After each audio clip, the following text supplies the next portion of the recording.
to confirm his findings on the moon. And so we thought we'd try it here for you. The feather happens to be appropriately a falcon feather. Across the nation are sacred sites that capture the spirit of America's character. And one of those places is right here, the Kennedy Space Center.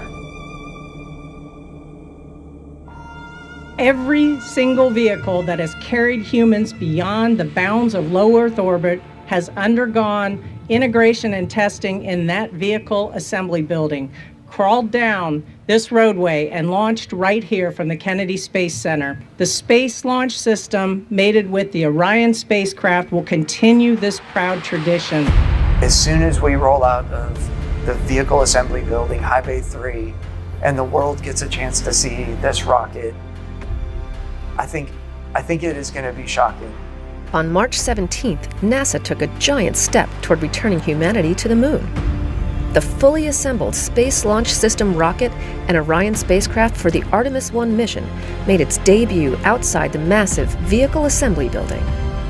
We've seen the mobile launcher outside, and it's massive, but now add an over 300-foot rocket on top of it, it's just going to be amazing. Charlie Blackwell Thompson oversees the launch countdown, ultimately providing the go for launch. Entity, launch director, representing this team and all the men and women that have worked to make this day happen, I proudly give you a go to roll the Artemis launch vehicle to the pad.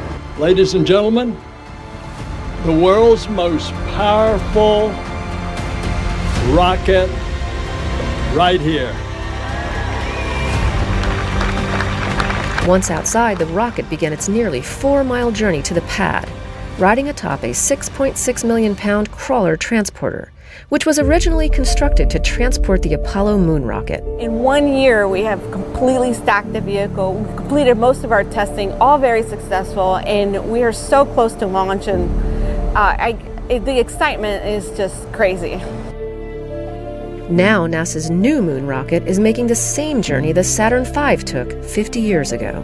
And just as all eyes are on the SLS tonight as it makes its journey, in a few short weeks, all eyes are going to be on the sky as it rocks the space coast and takes its maiden flight around the moon.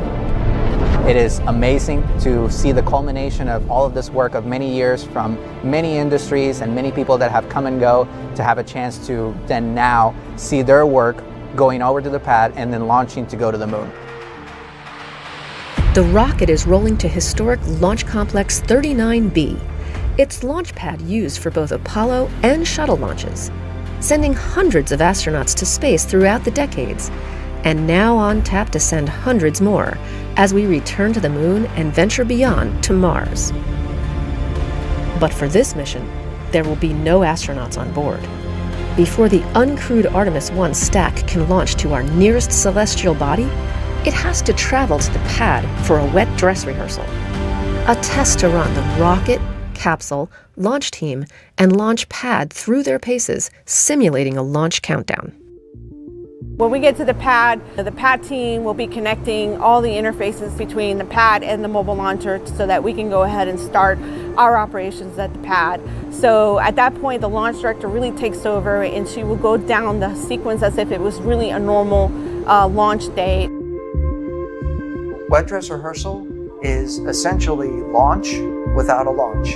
It is really the reason we're doing it is to verify and validate all of the pieces that go into launch countdown. So wet dress is really our opportunity to find any issues or adjustments that we need to make in our launch countdown. For Artemis 1, the wet dress rehearsal is the final and most critical test before the rocket can return to the launch pad for liftoff to the moon.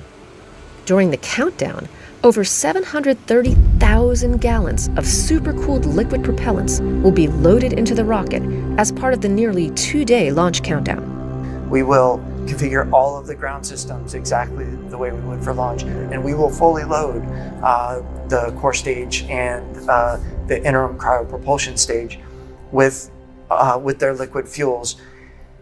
That'll be the first time that that's been done from here at Kennedy Space Center. There have been pieces of these things done in multiple different areas.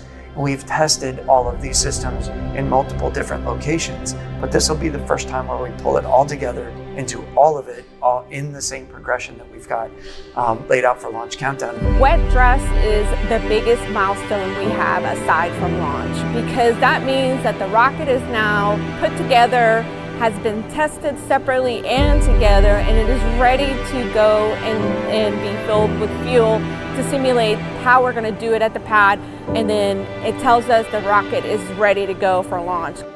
And behind that wet dress rehearsal is a launch team made up of hundreds of engineers monitoring each system of the 320-foot-tall Artemis 1 rocket and capsule. Sitting in Firing Room 1 is the core launch control team, monitoring hundreds of launch commit criteria to ensure the ground systems and flight hardware are ready for launch.